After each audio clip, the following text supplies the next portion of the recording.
teman-teman semua, Assalamualaikum warahmatullahi wabarakatuh. Selamat datang di video Mentari.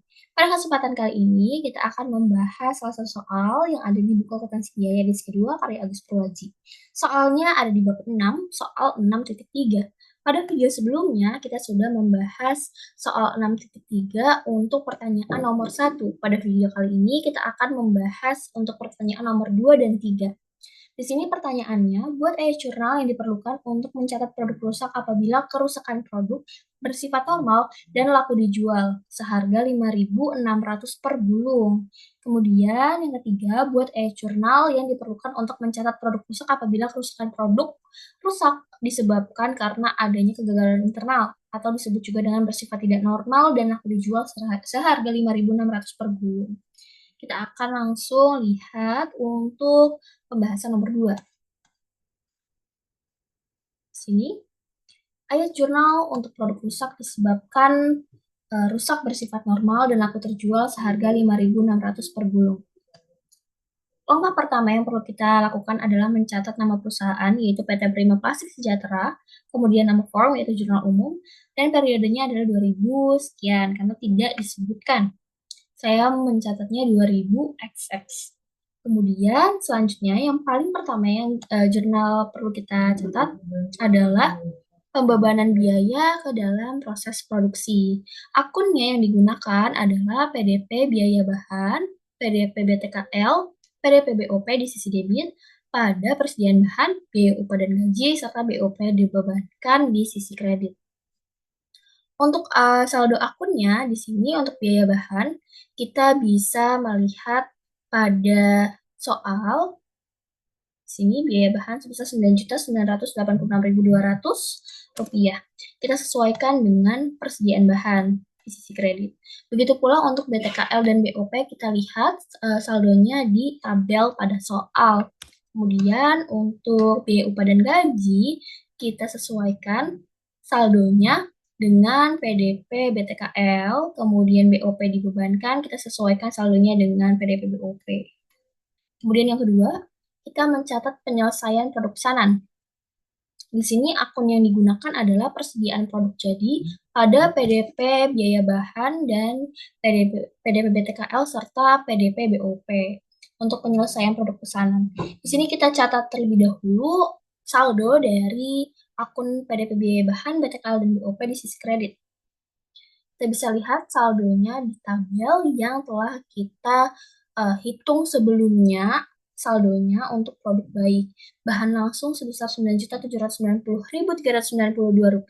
Begitu pula untuk BTKL dan BOP pada saat kita mencatat produk jadi yang berkualitas baik, kita lihat pada kolom produk baik.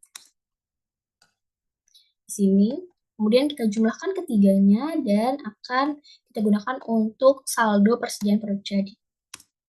Kemudian selanjutnya di sini kita akan mencatat pembebanan biaya atas produk rusak ke BOP aktual, karena di sini penyebab produk rusak adalah rusak bersifat normal, maka kita akan mengalokasikan biaya produk rusak tersebut ke BOP aktual. Namun di sini produk rusak tidak dibiarkan begitu saja, namun laku terjual sebesar 5.600 per gulung. Maka pencatatan yang perlu kita lakukan di sini adalah 5.600 dikalikan dengan 24 unit produk rusak yang terjual. Untuk akunnya yang kita gunakan di sisi debit adalah kas, karena kita anggap saja produk rusak tersebut dijual secara tunai, teman-teman. Kemudian selanjutnya BOP aktual di sisi debit untuk mencatat sisa saldo produk rusak yang masih dibebankan ke BOP aktual karena harga untuk penjualan produk rusak itu tidak full, teman-teman.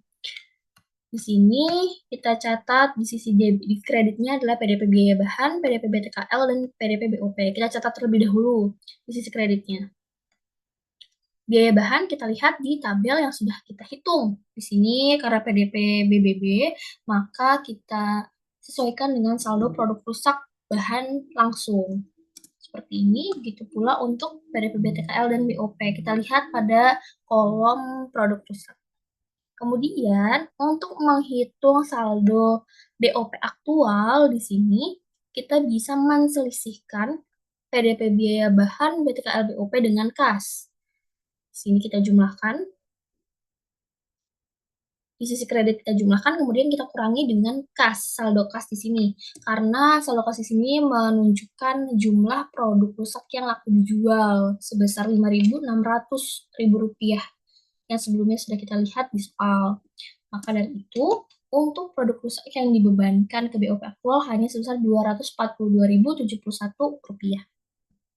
Kemudian yang keempat, di sini kita mencatat penyerahan produk pesanan dengan akun kas pada penjualan dan beban pokok penjualan pada persediaan produk jadi. Di sini untuk mencatat beban pokok penjualan dan di sini untuk mencatat harga yang ditetapkan untuk produk jadi yang dijual ke pemesan. Di sini cara yang saya gunakan 130% dikalikan dengan persediaan produk jadi atau produk yang diserahkan ke pemesan. Seperti ini teman-teman. Dan untuk beban pokok penjualannya, saya menggunakan saldo dari persediaan produk jadi. Dan di sini, untuk soal nomor 2 telah selesai dikerjakan, kita akan beralih ke soal nomor 3, yaitu ayat jurnal produk rusak disebabkan kegagalan internal atau bersifat tidak normal dan laku terjual seharga 5.600 per gulung. Untuk langkah pertama yang kita perlu lakukan, sama seperti sebelumnya, kita harus mencatat terlebih dahulu nama perusahaan, nama form, dan juga periode. Kemudian, jurnal pertama yang dicatat adalah pembebanan biaya ke dalam proses produksi.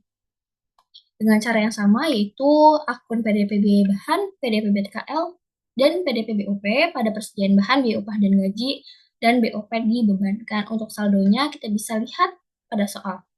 Kemudian, di sini persediaan produk jadi. Dengan cara yang sama seperti nomor 2 sebelumnya, akun yang digunakan persediaan produk jadi pada PDP biaya bahan, PDP BTKL, dan PDP BOP.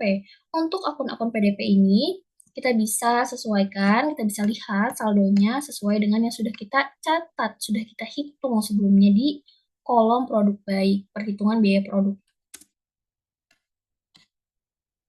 Kemudian di sini untuk PDP, BTKL, dan BOP pun sama, dan saldo untuk persediaan produk jadi adalah penjumlahan dari ketiga akun yang ada di sisi kredit ini. Kemudian yang berbeda adalah terletak pada akun untuk mencatat biaya produk rusak. Kalau sebelumnya kita mencatat produk rusak menggunakan akun BOP aktual, karena di sini penyebab produk rusak adalah kegagalan internal atau bersifat tidak normal, maka akun yang kita gunakan adalah kerugian atas produk rusak. Di sini yang kita gunakan akunnya adalah kas, karena produk rusak tersebut akan dijual, laku terjual.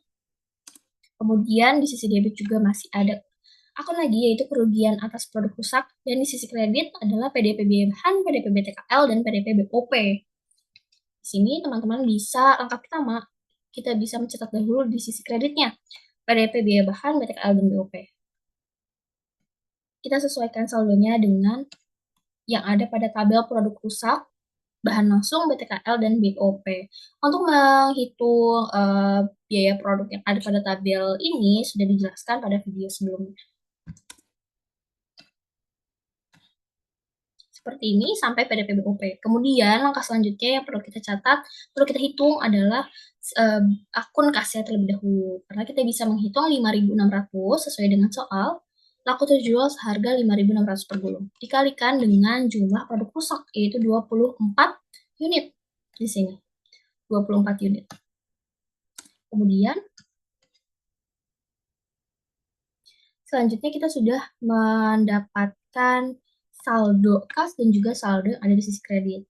Maka langkah berikutnya kita dapat menentukan saldo dari kerugian atas produk rusak, yaitu selisih dari sisi debit dengan sisi kredit, selisih dari kas dengan penjumlahan PDP biaya bahan, BTKL, dan BOP, seperti ini teman-teman.